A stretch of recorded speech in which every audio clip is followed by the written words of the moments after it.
Bismillahirrahmanirrahim. Dulu baca sampai sini ya. Nah, sampai sini lupa lagi. Oh, sini nggak salah ya. Nah, terjemahan dulu ya. Aku ulangi sedikit dari bismillah ya.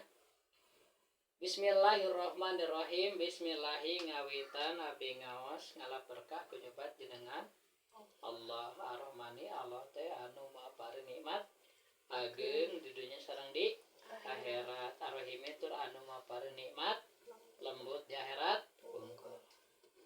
Alhamdulillah ari jenisna puji anu opat eta lillahi hak Allah.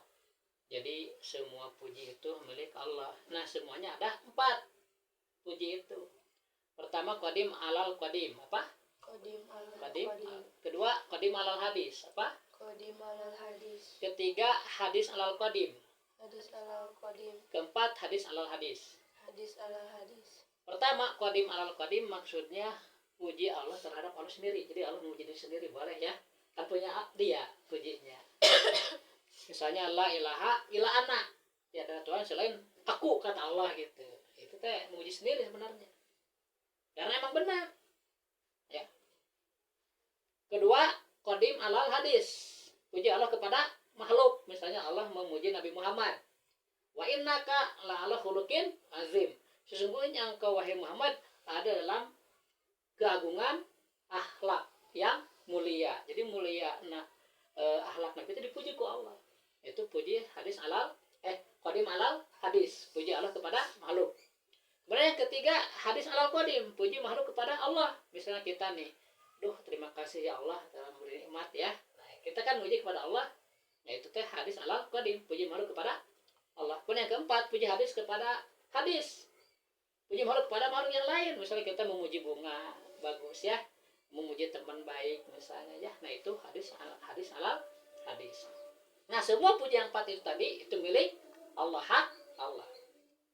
Itu maksudnya alhamdulillah aris jenisnya puji anu 4 eta lillahi hak Allah. Cuma 4 puji.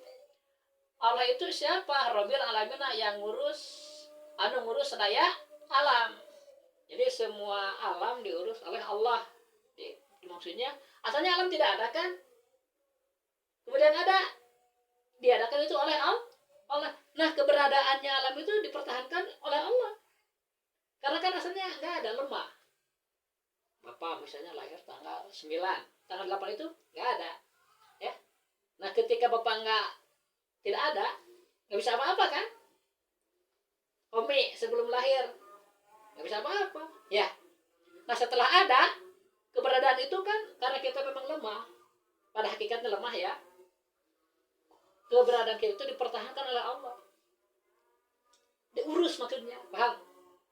Sudah ada, diberi nyawa, ya, diberi baca indera, kemudian diberi rezeki. Nah, itu diurus oleh Allah. Ketika Allah mengurus makhluknya, disebut Allah itu Rob. Rob itu pengurus. Ketika Tuhan itu hanya Allah, disebut ilah. Ngerti nggak? Bedanya ilah sama robu. Ngerti nggak? Allahu Robbi. Allahu ari Allah eta Robbi pangeran abdi. Nu ngurus abdi maksudna.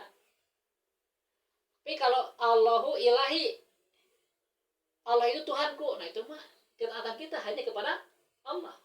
Yang wajib ditaati itu hanya Allah. Itu ilah disebutnya. Jadi lihat bahwa Allah itu mengurus makhluk disebut Rob. Ya. Robbi. Tuhanku, maksudnya Tuhan itu Tuhan pengurus. Kalau ilahi, Tuhanku dalam arti satu-satunya yang ditaati. Dari segi ketuhanan disebut ilah. Dari segi mengurus disebut Robbi. Ngerti kami? Dalam agama itu kan bisa Robbi ya, menyebut kepada Allah itu bisa ilahi. Ya ilahi, wahai Tuhanku. Artinya satu-satunya Tuhan, ilah. Satu-satunya ditaati. Kalau ya Robbi, wahai yang mengurusku, nah gitu beda kan aslinya ya. Kalau kamu berdoa ya ilahi, ya Tuhanku, maksudnya yang ditaati hanya Allah. Tapi kalau ya Robbi, wahai dat yang mengurusku, di Allah sebagai pengurus. Bedanya Robbi dengan ilahi ya. Tapi yang dimaksud di sini dalam tafsirnya ya Rabbil alamin itu maksudnya manusia dan jin. Jadi manusia dan jin diurus oleh Allah. Dari mulai dijadikan, terus ada, kemudian nanti mati. Nah, itu dalam pengurusan Allah itu.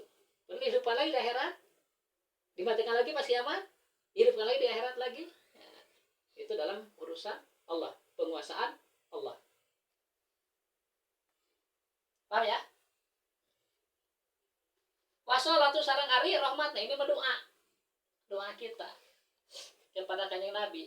Wassalamu dan keselamatan atau pangaraksa eta ala sayyidina mugi tetep ka junjungan orang sedayana Muhammadin tegasan Nabi Muhammad sallallahu alaihi wasallam. Jadi kita tuh diwajibkan berdoa kepada Allah untuk Nabi dalam salat. Wajib ya. Dalam salat ada kan? Allahumma sholli ala sayyidina Muhammad. Nah, itu wajib dalam tasyahud. Ya. Di luar salat, hukum salat itu sunat. Jadi kita sering baca sholawat. Mengapa? Karena kita tahu Allah itu dari siapa? Dari Nabi Muhammad. Sebelum Nabi Muhammad lahir, orang itu tidak tahu siapa Tuhannya. Sehingga banyak yang beribadah ke patung. Jadi mungkin ada orang tua mereka ya yang sudah meninggal tapi dulu ke waktu hidupnya soleh, dibikin patungnya itu. Kemudian disembah-sembah, dianggap Tuhan. Itu sebelum Nabi Muhammad lahir itu begitu orang-orang itu. Sehingga disebut zaman jahiliyah. Setelah Nabi Muhammad lahir, kemudian jadi utusan Allah, disebut Rasul. Nabi Muhammad mengatakan kepada manusia bahwa Tuhan itu adalah Allah. Jadi orang tahu Allah itu Tuhan itu sejak Nabi Muhammad sebenarnya. Paham? Ya, karena dari Nabi Isa ke Nabi Muhammad itu lama nih, jauh itu sekitar 500 tahun. Jadi kosong, nggak ada Rasul itu, nggak ada Nabi, nggak ada utusan. Nah, orang-orang yang hidup di zaman itu ketika kosong tidak ada utusan, itu disebut ahli patroh. Apa Bi? Ahli patroh. Ahli patroh itu orang yang masuk surga walaupun tidak ibadah kepada Allah. Karena kan tidak ada utusan. Tidak ada yang mengajarkan Islam. Mereka tidak tahu harus salat, harus zakat, harus beriman, nggak tahu. Nah, ketidaktahuan mereka dimaafkan oleh Allah. Walaupun mereka ibadahnya ke patung ya misalnya. Tapi kan belum ada Islam, belum ada yang dakwah gitu. Jadi ketika mereka meninggal di akhirat masuk surga tanpa hisab. Disebutnya ahli patroh. Apa? Patroh. Ahli patroh. Dalam Al-Quran disebutkan wa ma kunna mu'adzibina hatta nab'atsa rasula. Janji Allah itu. Kami, kata Allah itu, tidak akan menyiksa suatu kaum sebelum datang kepada mereka utusan. Paham Sri? Jadi misalnya ada suatu kaum di suatu tempat yang jauh ke sana kemari, misalnya teknologi nggak sampai ke sana, Islam nggak sampai ke sana, nggak ada yang dakwah. Nah, orang-orang begitu disebut ahli patroh. Walaupun mereka beribadah ke patung misalnya ya, bukan kepada Allah, nggak ada kabar, nggak ada yang ngasih tahu gitu. Jadi mereka salah juga, ya wajar, nggak ada yang ngasih tahu. Paham? Nah, itu tugas Rasul itu. Pertama kali Rasul itu ditugaskan untuk memperkenalkan Allah. Diperkenalkan bahwa Tuhan kalian itu adalah Allah, Tuhan yang satu. Jadi kita tahu bahwa Allah itu Tuhan dari Nabi Muhammad. Makanya kita harus taat kepada Nabi Muhammad, wajib. Kalau nggak taat berdosa. Jadi taat itu pertama kepada Allah mutlak. Kedua taat kepada Rasulullah. Ketiga kepada orang tua. Selama orang tua sejalan dengan Allah dan Rasulullah. Kalau orang tua tidak sejalan, misalnya orang tua menyuruh berbuat maksiat, kita tidak wajib taat. Tapi menolaknya harus secara baik-baik, nggak boleh kasar. Saking wajib hormatnya kepada orang tua. Anak wajib taat kepada orang tua sebelum menikah nih. Kalau sudah menikah, nah, pindah ke suami. Kalau perempuan ya, nah, ke suami. Tapi suami juga harus bisa mendidik, ya, harus berilmu. Jadi harus punya ilmu agama, biar sejalan terus dalam ketakwaan. Nah, ngerti kan? Jadi pindah itu. Kalau waktu anak-anak, surga itu digantungkan kepada orang tuanya. Ridho Robi, Firdo Walidi. Kata Nabi begitu. Keridhoan Allah itu tergantung keridhoan Bapak. Ridho Robi, Firdo Walidi. Walid kan satu, artinya Bapak. Kalau dua, ibu bapak walidaini. Bukan, dalam artinya walidi, Bapak. Kalau Bapak sudah meninggal, misalnya, wajib baru ke ibu. Paham? Selama ada Bapak, ketaatan wajib ke Bapak. Selama Bapak menyuruh baik. kalau bapaknya menyuruh nggak baik, teruslah tong ngaji lah muntah. Ya, mau naon na bisa baik ngaji terus sama bisanya. Nah kalau marah nggak boleh ngaji mah jangan diikutin, nggak wajib taat. Ngaji baik gitu. Tapi nggak ada orang tua begitu ya, contoh itu. Ngerti nggak? Nah kalian sebelum menikah nih cewek nih harus ke orang tua, ke bapak utamakan. Ya, kecuali ke bapak meninggal baru kepada ibu. Ya. Kecuali kalau ibunya nyuruh tapi tidak bertentangan dengan bapaknya, sama aja wajib taat. Ya. Nah kalau udah punya suami, ke orang tua nggak wajib taat perempuan, pindahnya ke suaminya. Makanya harus pilih suami itu yang ngerti agama biar menyuruh kepada kebaikan, bisa memimpin gitu. Karena di akhirat mah yang berguna itu agama gitu. Ya walaupun ilmu umum juga perlu untuk dunia, nggak apa-apa sih. Ilmu agama ngerti ya, ilmu dunia ngerti bagus aja gitu. Pelengkap ilmu dunia. Berat emang kalau kalian nanti udah punya suami, wajib taat, wajib menghormati kan. Karena kan surga perempuan itu digantungkan kepada suaminya. Selama suaminya ridho, kemudian istrinya meninggal duluan misalnya, masuk surga. Dalam hadis gitu disebutkan tugas perempuan tuh gak banyak. Pertama sholat gitu dijaga ya. Kedua asam suami pasti masuk surga gitu. Gak perlu sedekah, gak perlu banyak amal lain lah gitu. Makanya suaminya harus ngerti gitu. Karena kalau suaminya bodoh gak bisa ngatur nanti, gak bisa bertanggung jawab. Nah, kalian harus sadar nih kalian perempuan nih, ya. Kalau misalnya kalau panjang umur, punya suami, ingin dapat yang bagus, dari sekarang kan harus berdoa, udah sholat. Walaupun tidak langsung meminta jodoh, belum waktunya ya. Tapi kalian yang taat ya, ngaji, sholat itu mengarah ke sana, ke kebaikan. Kebaikan. Dengan doa apa aja yang paling banyak doa. Robana atina fid dunya hasanah ya. Nah itu kata Sayyidina Ali itu hasanah dunia itu bagi kalian mah suami yang baik, yang soleh. Hasanah di akhirat surga.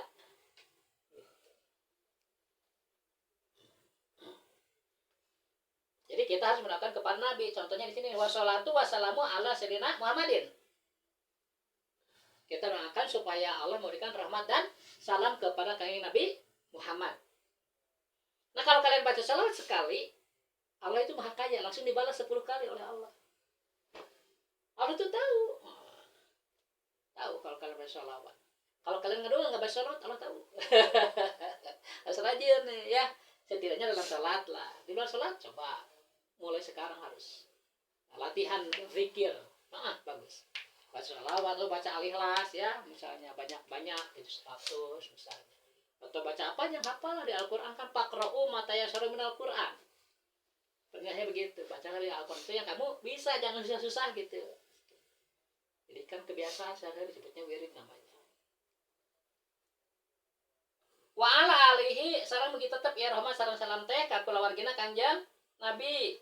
Nah, kita juga mendoakan keluarga Kanjeng Nabi. Ada kan sekarang ya disebutnya Habib kalau laki-laki, turunan Nabi gitu. Habib benar-benar Habib ya, bukan salah nama. Kalau perempuan namanya Syarifah. Nah kepada Habib dan Syarifah itu kalian tuh wajib mahabbah, wajib cintai. Oh ini tuh duriah Rasul, ya. Apalagi jadi wajib mahabbah ya. Jadi mahabbah itu apa? Hidmah ya, hidmah ya. Nggak boleh benci sama keluarga Nabi. Walaupun misalnya ada turun Nabi itu yang nakal ya. Misalnya itu di Al-Quran dijamin wa yutahhirakum tathira. Allah itu sudah menjamin turun Nabi itu akan disucikan. Misalnya nakal ya, nanti pas meninggal dikasih taubat oleh Allah, jadi baik lah gitu. Ada jaminan. Kalau kita mah anak orang biasa nggak ada jaminan. Kalau nakal nggak tepat udah celaka, naudzubillah min dzalik. Makanya kalau kita merasa baik dari kecil pertahankan itu ya. Jadi sudah biasa baik, gampang berbuat baik itu. Kalau udah biasa sholat sampai tua pun gampang, udah biasa. Kalau orang nggak biasa sholat dari kecil, pas udah tua, udah aki-aki, baru mau sholat susah dia. Gerakannya aja kadang nggak bener, berdiri aja nggak diam gitu, goyang-goyang, karena nggak dari kecil. Jadi perlu latihan tuh begitu.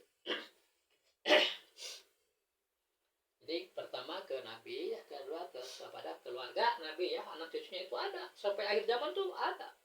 Bahkan nanti Imam Mahdi ya, Imam Mahdi itu turunan Nabi juga, namanya sama seperti Nabi, namanya Muhammad, bapaknya juga namanya Abdullah, sama.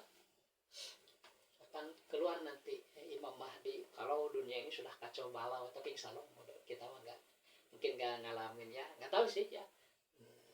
Itu teh keturun itu kalau sudah Dajjal mau keluar gitu. Nanti ada perang akhir namanya Al-Malhamatul Kubro, perang dunia ketiga teh. Nggak tahu ya, orang kita nggak ngalaminnya, ngeri kan sebenarnya. Tapi dari sekarang juga kita harus memperbanyak itu sholawat. Wasabihi dan kepada keluarganya, kepada sahabatnya Kanjeng Nabi. Jadi doa itu, sholawat dan salam itu pertama untuk Nabi, kedua untuk keluarganya, keturunannya ya yang masih ada sekarang atau sudah meninggal juga termasuk kayaknya. Wasabi dan kepada semua sahabatnya ajmaina, yaitu semuanya aja. Tegasna kasadayana pisan. Jadi kita doakan kepada Nabi, kepada keluarganya, dan kepada sahabat-sahabat Nabi. Sahabat Nabi itu ada berapa ya? Nanti 124.000 kalau nggak salah.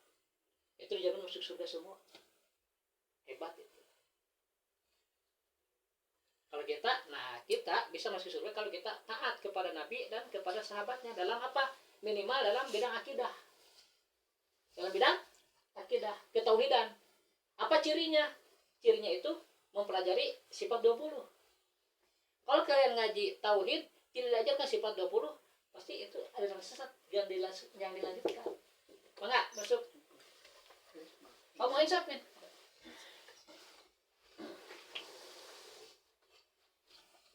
Paham ya? Jadi ngaji akidah itu ada cirinya. Kalau diajarkan sifat wujud, kidamapa dan sebagainya, itu jalan yang benar, aliran yang benar. Kalau tidak berarti aliran sesat. Walaupun orangnya baik-baik ya banyak tuh. Aliran sesat kan tuh banyak. Orangnya baik-baik, tapi yang diajarkan itu, diajak ngaji itu nggak mau malah. Hati-hati jauhi.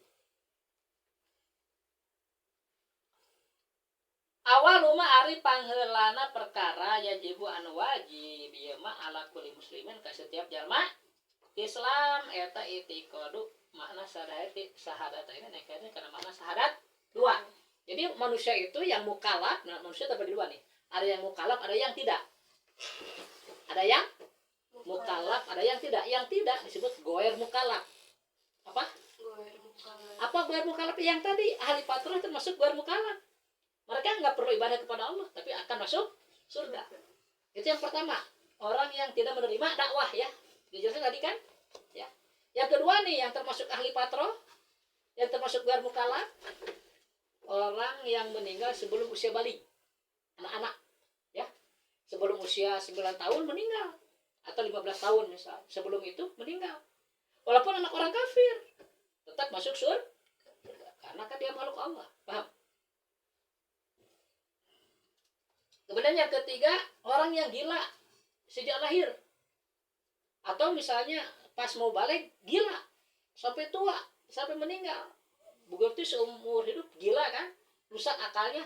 Nah, itu juga termasuk goer mukallaf. Akan masuk surga tanpa hisab. Akan ke neraka dulu. Yang ketiga. Yang keempat nih, yang buta tuli sejak lahir. Buta tuli, tidak melihat dan tidak mendengar. Itu tidak akan bisa berkomunikasi. Walaupun diajarkan Islam, nggak akan dengar dia. Paham? Nah, yang buta tuli sejak lahir itu termasuk goer mukallaf. Akan masuk surga tanpa hisab. Jadi yang goer mukallaf ada 4. Pertama, yang tidak menerima dakwah. Kedua, yang meninggal sebelum balik ya. Ketiga, gila ya, rusak akalnya gitu ya. Yang rusak akalnya. Yang keempat, buta tuli sejak lahir. Itu goer mukallaf. Nah, kita goer mukallaf atau mukallaf? Mukallaf kita. Karena kan tidak mengalami yang 4 ini, ya. Ini yang 4 tuh nggak perlu semuanya. Satu aja, goer mukallaf. Ya, tadi tidak menerima dakwah. Tapi indranya sehat misalnya. Tidak buta tuli, tidak gila, tidak dewasa. Tapi tidak ada dakwah. Nah, itu goer mukallaf. Jadi yang 4 ini salah satunya tidak ada disebut goer mukallaf, ya. Nah, wajib kepada kita nih orang mukallaf itu mengiktikadkan kepada makna syahadatain, itu asyhadu alla ilaha illallah wa asyhadu anna muhammadar rasulullah. Apa makna asyhadu alla ilaha illallah? Disebutkan sini nih. Wa mana asyhadu alla ilaha illallah? Yang pertama ya, syahadatain kan dua syahadat. Syahadat yang pertama itu tentang syahadat kepada Allah, asyhadu alla ilaha illallah, itu syahadat pertama. Syahadat yang kedua, wa asyhadu anna muhammadar rasulullah, itu yang kedua ya. Yang pertama nih, asyhadu alla ilaha illallah maknanya itu apa? Pertama, a'lamu, meyakinkan abdi. Pertama kita meyakinkan dari kita. Wa atakidu, kemudian kedua, nekadkan abdi, diyakinkan lalu dijadikan itikad, dijadikan keyakinan.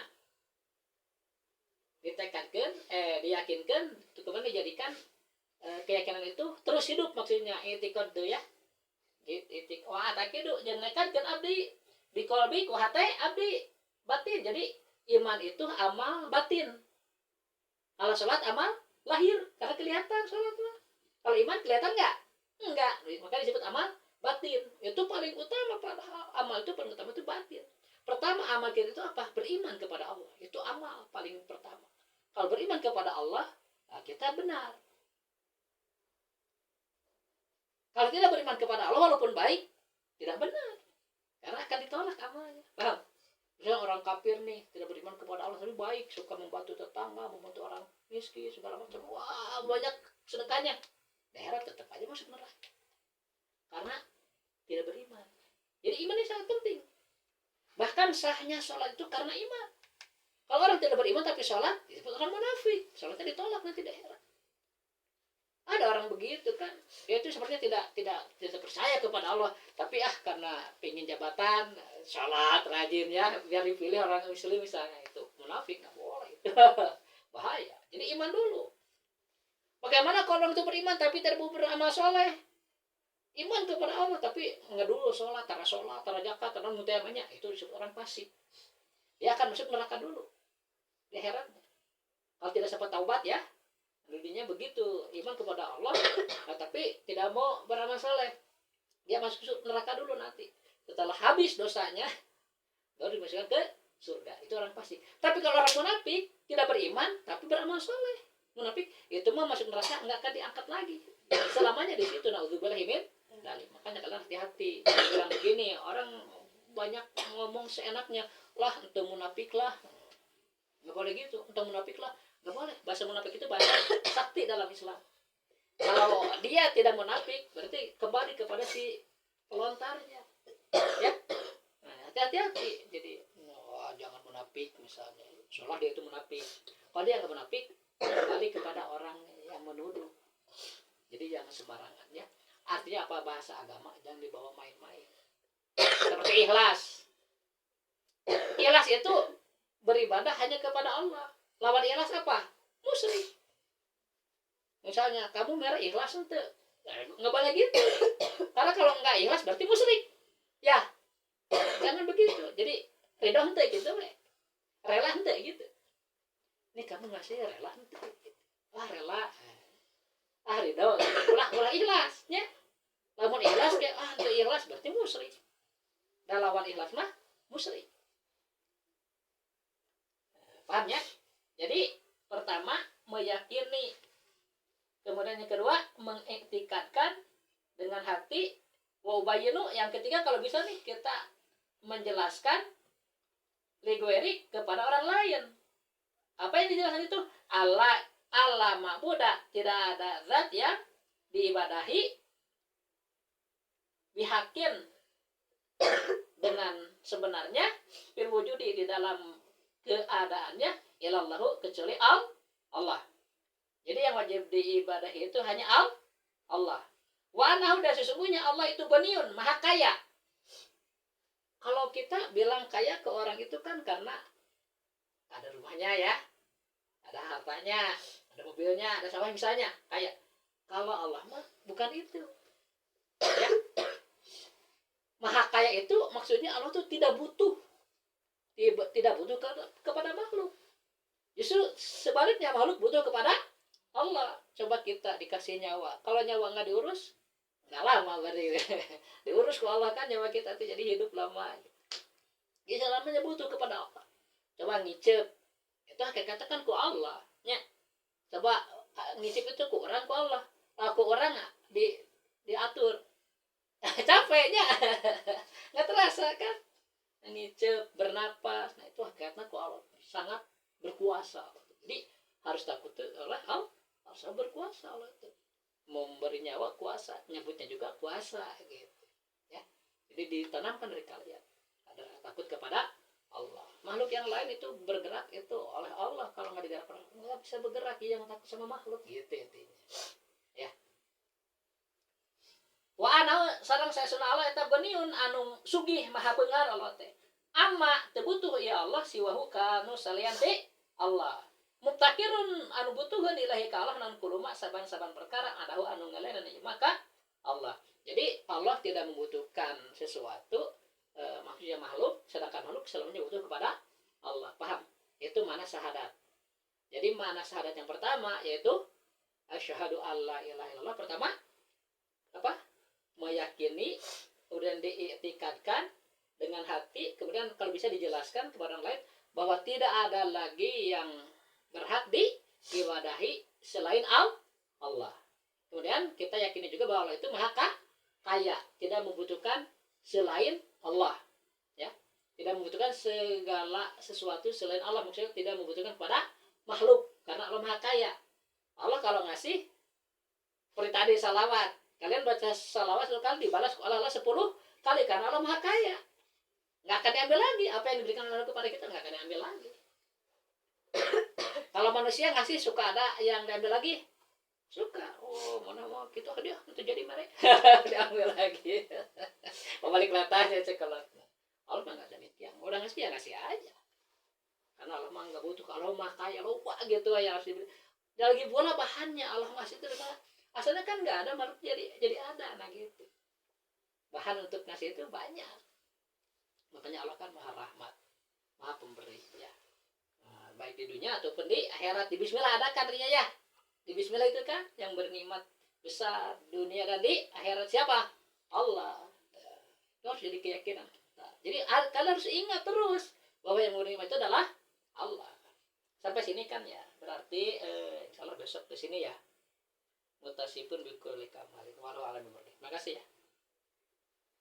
Nah, silakan kurang gerak dulu Arif.